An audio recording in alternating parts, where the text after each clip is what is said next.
Developing your active listening skills will help to make you successful at work, increase your interpersonal skills, be more equipped to meet customer needs, and improve effective communication.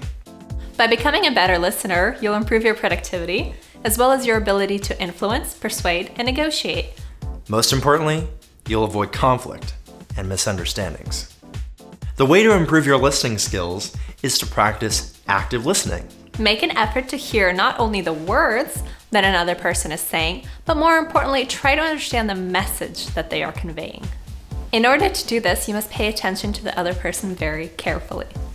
You cannot allow yourself to become distracted by whatever else may be going on around you, or by forming counter-arguments that you'll make when the other person stops speaking. Nor can you allow yourself to get bored and to lose focus on what the other person is saying. To enhance your listening skills, you need to let the other person know that you're listening to what he or she is saying. We have all been in conversations when you have wondered if the other person was truly listening to what you were saying. You wonder if your message is even getting across, or even if it's worthwhile to continue the conversation.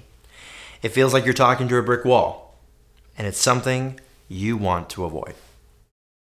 Acknowledgement can be something as simple as the nod of a head, or saying aha. It doesn't mean you necessarily agree, but you are simply indicating that you are listening. Using body language and other signs to acknowledge you are listening also reminds yourself to pay attention and not let your mind wander. You should also try to respond to the speaker in a way that will encourage him or her to continue speaking, so that you can get the information you need. There are 5 key active listening techniques.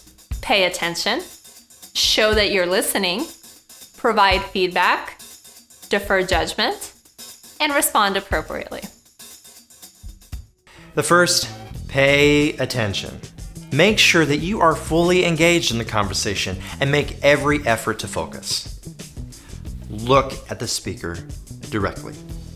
Put aside, as best you can, all distracting thoughts. If it is a conflict conversation, do not mentally prepare a rebuttal.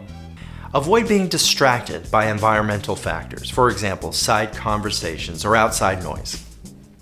Number 2, show that you're listening. Send cues to the speaker that acknowledge that you're hearing them. You have to demonstrate that you understand the ideas. Nod occasionally, smile, and use other facial expressions. Note your posture and make sure that it is open and inviting. Encourage the speaker to continue with small verbal comments like yes and uh-huh. Clarify. People often summarize in order to communicate effectively. Ask a clarifying question or two to assure the speaker and yourself that you understand what they intended you to understand. It can also help your credibility with the speaker as it demonstrates knowledge. Number 3, provide feedback.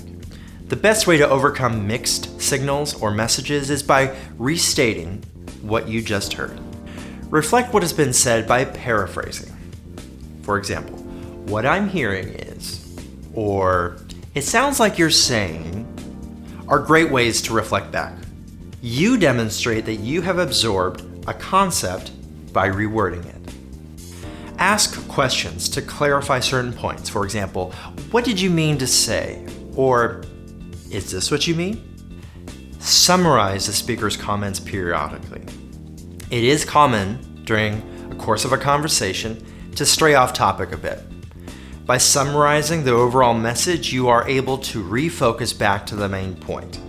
You're reinforcing for the speaker that you understood why they said what they said. Validation of the speaker's ideas and concerns is very important. By supporting their worries as being valid and ultimately resolving those worries creates loyalty. Loyalty with your customers, managers, peers, and coworkers. For example, saying, I understand the fact that the forms are not available at this time is very frustrating, can create loyalty. Number 4, defer judgment.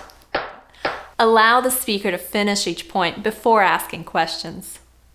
Don't interrupt with counter arguments. There's a big difference between listening and waiting for your turn to speak. Number 5, respond appropriately. Be candid, open, honest, and respectful in your response. Always assert your opinions respectfully. Be sure to check perceptions. When you're actively listening to someone, in addition to gathering data, you are forming impressions and perceptions. You need to check the validity of those perceptions with the speaker. Treat the other person in a way that you think he or she would want to be treated. It takes a lot of concentration and determination to be an active listener, and it's important. Be deliberate with your listening and remind yourself frequently that your goal, your objective is to truly hear what the other person is saying. Set aside all of the thoughts and behaviors and concentrate on the message. Ask questions, reflect, and paraphrase to ensure you understand the message. If you don't, then you'll find that what someone says to you And what you actually hear can be two totally different things.